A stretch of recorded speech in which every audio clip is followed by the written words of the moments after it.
Have you ever wondered what lies hidden behind those fortress-like doors of a Swiss bank vault? Imagine standing in a dimly lit hallway, polished marble floors echoing each deliberate footstep, while the camera glides over rows of unmarked steel chambers. You catch a glimpse of the Alps through a narrow window, its snow-capped peaks reflecting a cold, unreadable light. Now picture this. In the late 1970s, Swiss vaults held more gold per square meter than any other nation on Earth. An estimated 29,000 tons quietly stacked in custom-made safes, each bar stamped with the promise of absolute security. But today, some of that gold seems to have vanished into thin air.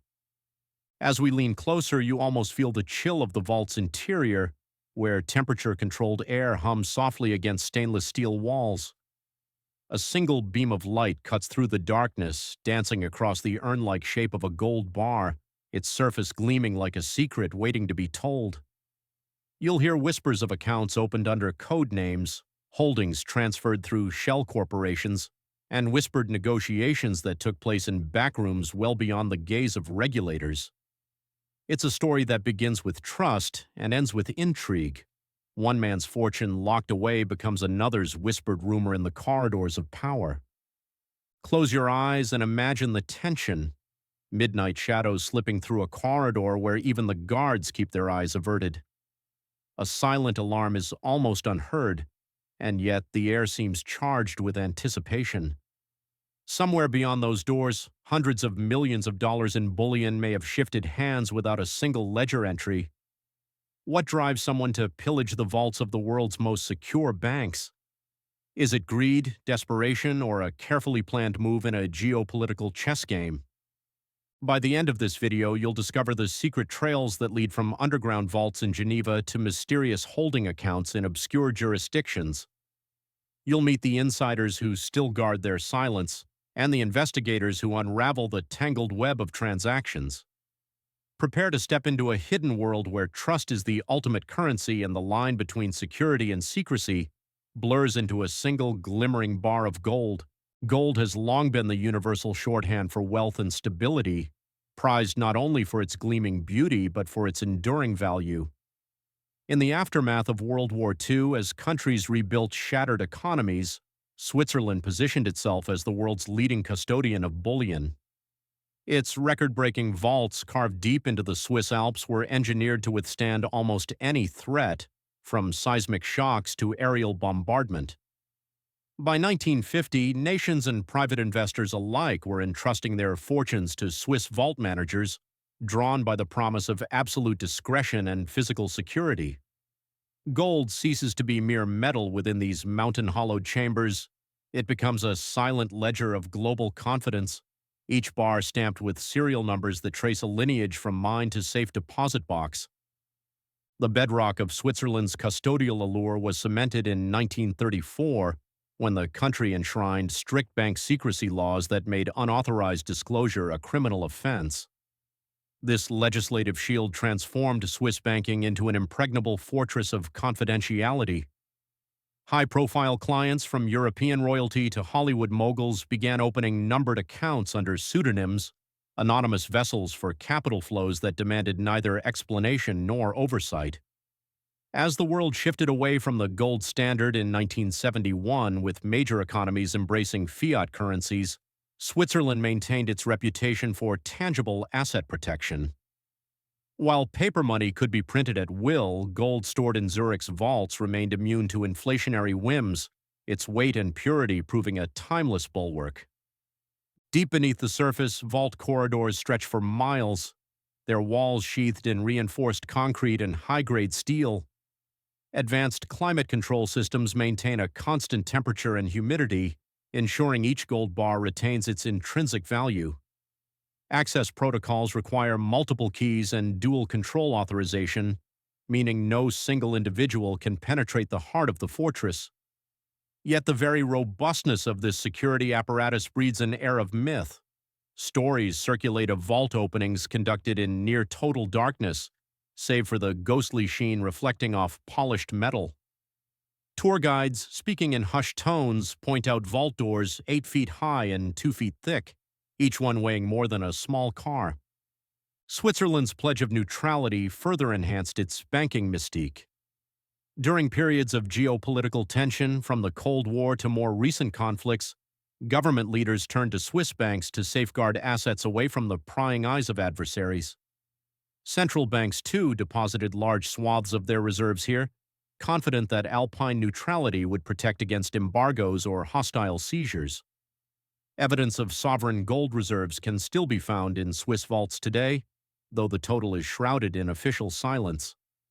As reports emerged of Germany's effort to repatriate its gold in the early 2010s, cereals box-sized crates were shipped from Frankfurt to Zurich and back again, fueling speculation that not all bars were where they were supposed to be. In recent decades, demand for private storage has only intensified. Hedge funds, multinational corporations, and ultra-high net worth individuals collectively hold an estimated 27% of all privately owned gold in Switzerland. With bullion prices experiencing dramatic swings, the promise of a subterranean haven becomes ever more alluring and ever more opaque. Transactions occur through layers of shell companies incorporated in offshore jurisdictions, each one designed to obscure the true beneficiary. A single bar might pass through 3 or 4 intermediaries before finally settling in a numbered account whose owner exists only on paper. When regulators have attempted to audit these holdings, they've encountered empty boxes or mismatched serial numbers, hinting at diversion or misallocation. Understanding this backdrop of solid steel, whisper-quiet secrecy, and Swiss neutrality is crucial before we dive into the heart of our story. The mechanisms that once guaranteed the safety of gold can also facilitate its disappearance. The glimmering promise of stability morphs into a labyrinth of untraceable transfers, and what was once a symbol of security becomes a conduit for clandestine wealth shifts. Equipped with this historical context, of laws, vaults, and the quiet hum of refrigerated halls, you're now ready to follow the hidden pathways that divert gold from its rightful ledgers. Across decades, the trail of Switzerland's gold has twisted through labyrinthine channels, bouncing from one corporate shell to another until its true destination can vanish like smoke. At its heart lies a simple arithmetic paradox. Between 2000 and 2020, Swiss vault holdings reported by the central bank swelled from roughly 2,500 metric tons to over 3,000 metric tons, even as major gold-producing nations like South Africa and Australia were drawing down their own reserves. Where did all that extra bullion come from? The answer lies in a network of private storage agreements that effectively turn each bank vault into a blind trust, leaving only paper records to bear witness. As custodians record incoming bars under generic batch numbers, physical inspections lag months behind. By the time auditors descend into the vault corridors, the bars they count seldom match the serials on their sheets. Imagine a hedge fund manager in Geneva signing a storage contract under a numbered account. The deal stipulates that 100 bars of 400 troy ounces each will be held in cold storage. Over the following weeks, the custodian logs 100 bars into its inventory system, but pits the actual bars against a pool of 1,200 identical-looking ingots stacked on stainless steel racks. When an external auditor requests a random sample, staff pull bars that meet the weight and visual specs, but those specific serial-numbered bars may have quietly been shipped elsewhere weeks earlier. The result is a recurring reconciliation gap. Millions of ounces recorded on paper that cannot be physically matched on the rack. This mismatch plays out at scale. Regulatory filings reveal that in 2015 alone, Swiss vaults recorded net inflows of over 300 metric tons of bullion from private clients, even as no corresponding mining surges or wholesale imports can be traced through Swiss customs. Data from the World Gold Council shows that Swiss imports and exports should have balanced within a margin of error under 5%, but instead deviate by as much as 12% in certain years. That discrepancy translates to more than 130 metric tons, nearly 4 million troy ounces, unaccounted for in public trade records.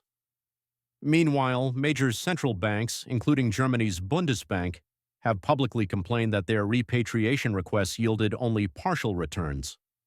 When Germany asked in 2013 to repatriate 300 metric tons, Only 37% arrived from Zurich vaults. The remainder remained in processing, an indefinite limbo that fuels suspicion rather than assurance. Behind these numbers lie two core mechanisms. First, the use of omnibus accounts. Large custodians aggregate multiple clients' bars into single inventory pools. While efficient, this practice severs the link between individual bar serials and specific owners. Second, the proliferation of offshore shell companies. A single bar might be recorded under Company A, transferred to Company B in the Cayman Islands, then allocated to Company C registered in Liechtenstein. Each transfer requires only a ledger entry, no physical movement of metal. By the time investigators sift through ledger trails, they encounter dead ends masked by overlapping ownership filings and conflicting corporate registries. Consider the case of a Middle Eastern sovereign wealth fund that in 2017 deposited 50 metric tons of gold into a Swiss vault via an intermediary bank in Luxembourg. Public statements indicated the bullion remained untouched for a 5-year strategic reserve.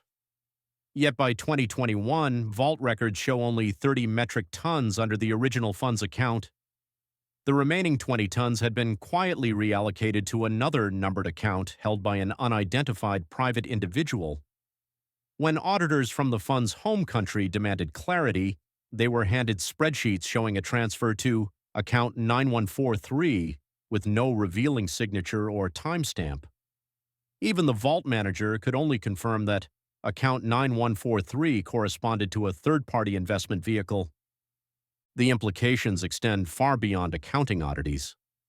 In 2019, an investigative consortium discovered that roughly 15% of all private gold stored in Swiss vaults was effectively in transit at any given moment, meaning it could be sold or pledged as collateral without the original owner's knowledge.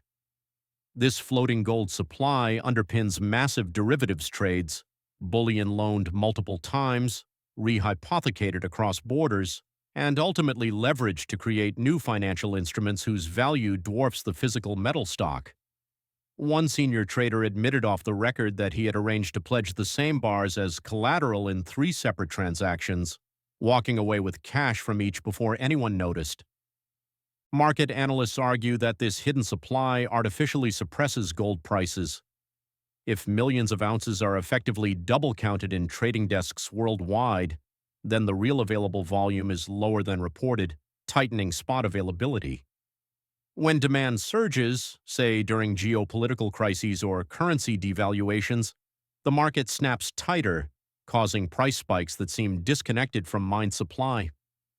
In April 2020, when global uncertainty erupted, gold futures soared to record highs even as mine production and central bank purchases remained relatively flat. That dissonance, analysts suggest, reflects an underlying gridlock in vaulted gold, bars pledged in shadow chains that cannot be freed without triggering cascading margin calls. Of course, not all missing gold ends up in exotic trades, some simply disappears into private fortunes. Whistleblower testimony from a former vault executive described a gold lending club where senior vault staff, in collusion with outside traders, would siphon small quantities of gold, just enough to pass unnoticed in daily reconciliations, and smuggle them out via diplomatic pouches or private couriers. These operations exploited diplomatic immunity and lax customs enforcement at Swiss airports, turning gold bars into an under-the-radar commodity. Over a 4-year span, it's estimated that this clandestine network purloined over 10 metric tons, worth more than $600 million at today's prices. Yet for every illicit scheme, there is a counterforce of transparency advocates and regulatory watchdogs pushing back. In recent years, several European central banks have successfully negotiated partial on-site audits with Swiss custodians, deploying X-ray fluorescence scans to verify bar compositions and serial number matching software to cross-check inventory. While these measures have uncovered mismatches in dozens of accounts, they remain voluntary and limited in scope. Vault managers argue that broad compliance would undermine Swiss bank secrecy and drive clients to rival vaulting centers in Singapore or Dubai.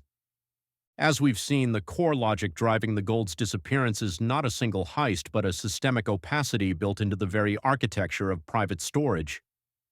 Paper entries outpace physical verifications, shell corporations blur ownership trails, and rehypothecation layers multiply the effective supply. Each mechanism alone is defensible: efficient operations, client privacy, financial flexibility, but in combination they create a perfect storm that can divert, duplicate, or debase the world's most precious metal.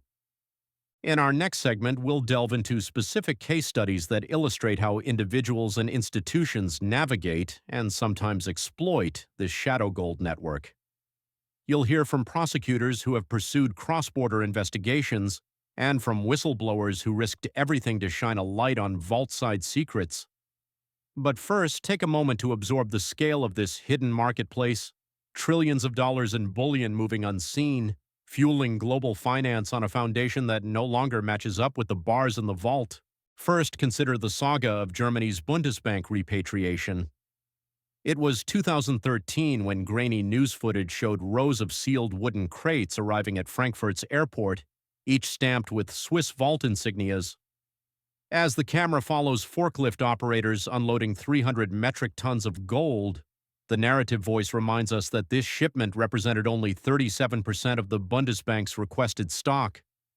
Inside a shadowed warehouse, inspectors in white lab coats scrub at the serial numbers on each bar, matching them against lists printed on yellowing ledgers. But when the wrap is peeled back from the remaining crates in Zurich, only empty pallets greet German auditors. An executive's recorded apology echoes over those abandoned crates: "Your gold is still in processing." Public outrage followed. Financial news tickers flashed headlines about missing sovereign reserves. A whistle-stop tour of Berlin's Bundestag featured heated committee meetings, where lawmakers waved printouts of trade balance discrepancies. Swiss customs records showed an unexplained 72% shortfall on a shipment that should have drawn directly from German vault holdings. On screen, a map of Europe lights up key banking hubs: Frankfurt, London, Zurich, while animated arrows attempt to trace the gold's path, only to dissolve into question marks when they hit Switzerland's opaque borders.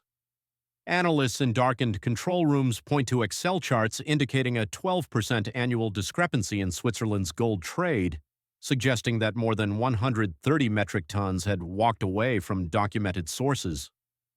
That breach of trust wasn't merely bureaucratic.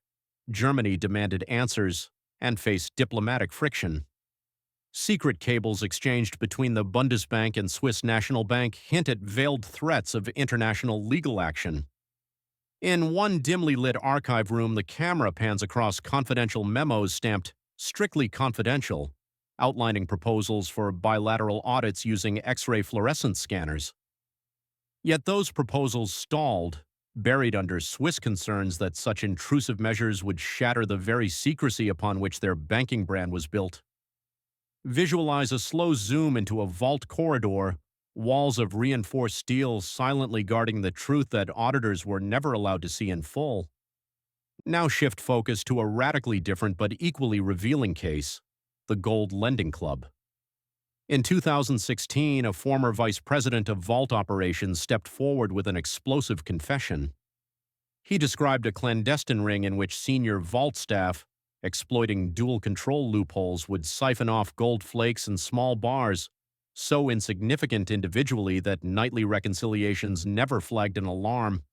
Yet collectively, over 4 years, they amassed more than 10 metric tons, valued at over $600 million. Picture nighttime shots of diplomatic vehicles slipping through Geneva's airport customs, trunks sealed with official government seals yet bursting with unmarked ingots. Under the hum of fluorescent lamps, private couriers, unescorted by guards, whisked the gold into untraceable channels. In hidden interviews, the whistleblower recalls the thrill of slipping plates of bullion past RFID checkpoints, watching reading heads register only empty tray slots. He paints a stark image of his colleagues, faces half lit by handheld scanners, quietly stamping each bar with forged serial codes before packing them into reinforced briefcases. The camera follows these operatives into underground parking garages, where diplomatic license plates grant immunity from searches. Footage flashes of passport stamps from obscure jurisdictions: Dubai, Liechtenstein, Panama, each stamp marking the gold's furtive progress along a cross-border pipeline. Legal teams scrambled as prosecutors in Bern launched inquiries, courtrooms in Switzerland filled with hushed spectators and journalists scribbling notes under gallery lights.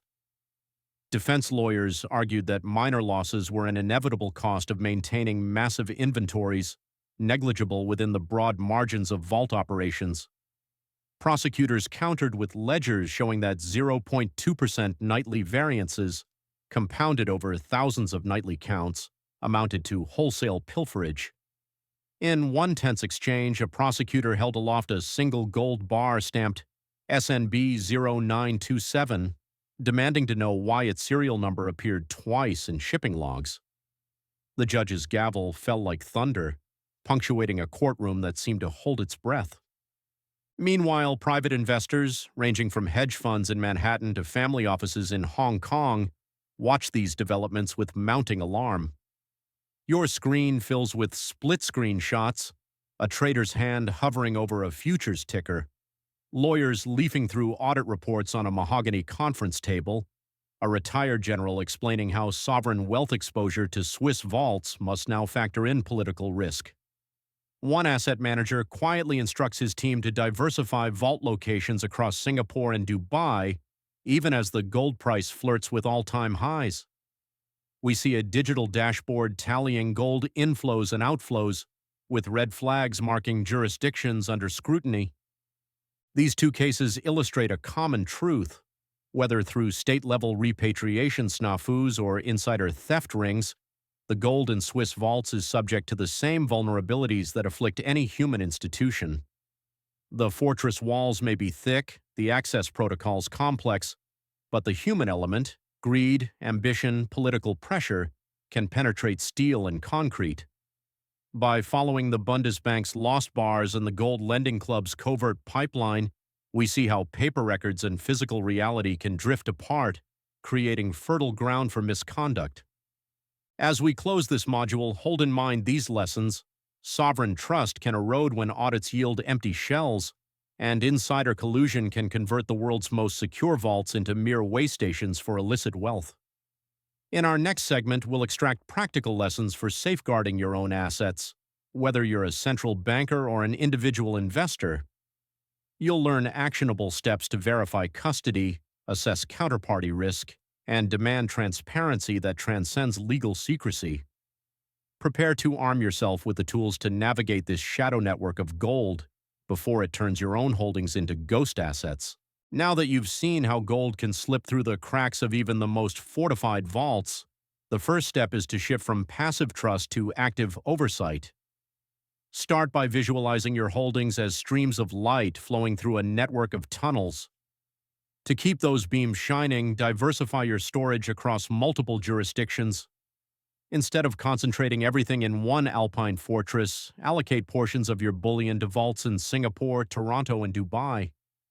Each location brings its own legal framework and security ecosystem, making it exponentially harder for any single weak point to swallow your entire position. Next, demand regular, independent physical audits. Picture a team of forensic accountants descending on your vaults twice a year, armed with handheld X-ray fluorescence scanners and barcode readers. They verify not only the weight and purity of each bar, but match every serial number against your ledger. By insisting on unannounced spot inspections, you eliminate the window for pre-audit cleanup and ensure the metal you paid for is the metal you actually hold. Embrace emerging technologies to lock down transparency. Imagine a distributed digital ledger, akin to blockchain, where every movement of bullion from mint to vault is recorded in real time. Pair that with RFID tagging on individual bars and you create a digital twin for each ingot. When your audit reports come in, you can cross-reference the blockchain entry, the RFID scan, and the physical inspection photo, closing the loop on any potential discrepancy. Selecting your custodial partner is equally critical. Think of the onboarding process as an investigative thriller. You comb through organizational charts, scrutinize beneficial ownership filings, and interview compliance officers under the bright glare of conference room lights. Prioritize custodians who publish detailed transparency reports and allow you to review their global inventory metrics. Avoid any institution that treats account data as proprietary. In the world of high-value assets, opacity is often the smokescreen for hidden risks. Set up a dual reconciliation system that combines automated software with human checks.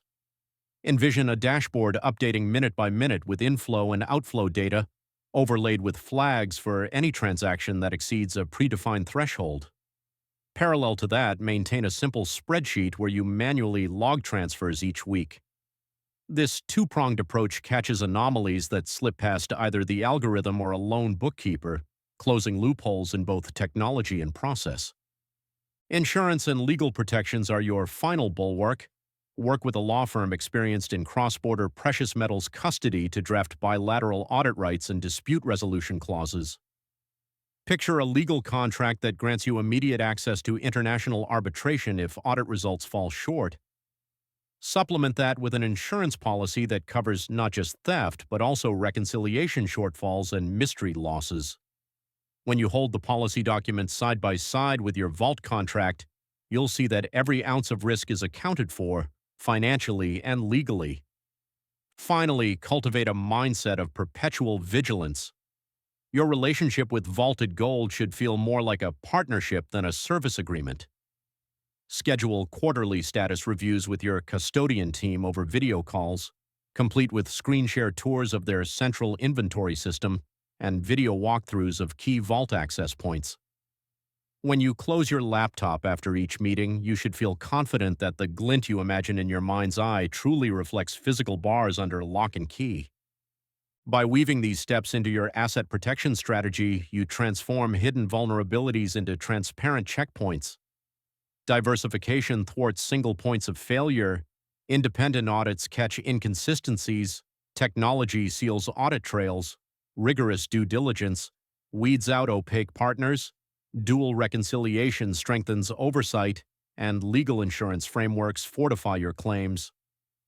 With these tools in hand, you'll navigate the shadow network of gold storage not as a passive observer but as an empowered custodian of your own wealth. As we stand at the end of this deep dive into the secret corridors of the world's most trusted vaults, the true lesson becomes clear. Gold may glitter, but it is the systems and people behind it that create real stability or real risk. Picture the echo of footsteps fading down an empty vault hallway, the last glint of a gold bar slipping back into darkness, only to re-emerge elsewhere under new names and new codes. You've seen how numbered accounts and shell companies can turn solid metal into ghost assets, how rehypothecation and lax audits can multiply the same bars into phantom stores of value, and how insider rings can slip bullion through diplomatic channels like whispered secrets. Yet you've also learned that transparency, diversification, and rigorous oversight are the counterweights that keep your wealth anchored to reality. Imagine a world map dotted with vault icons, from Zurich's granite halls to Singapore's high-tech bunkers, each one linked by digital ledgers and independent audit reports, ensuring that every ounce you own can be traced and verified. You now possess a framework for reclaiming control. Spread your holdings across jurisdictions, demand surprise inspections that match physical bars with serial numbers, leverage blockchain-style tracking paired with RFID tagging, and draft contracts that give you immediate arbitration rights. Combine those steps with quarterly reviews that turn custodians into partners, not gatekeepers, and you transform hidden vulnerabilities into shining benchmarks of security. If this exploration has given you new clarity, hit that like button to let us know. Your engagement fuels more investigations like this. Subscribe and ring the bell so you never miss an episode that peels back another layer of the financial world's hidden mechanisms. Drop a comment below sharing which insight surprised you most, or ask a question about protecting your own assets. Together, we'll keep pulling back the curtain on the vaults and balance sheets that shape our global economy. Thanks for watching, and until next time, keep your eyes open and your gold accounted for.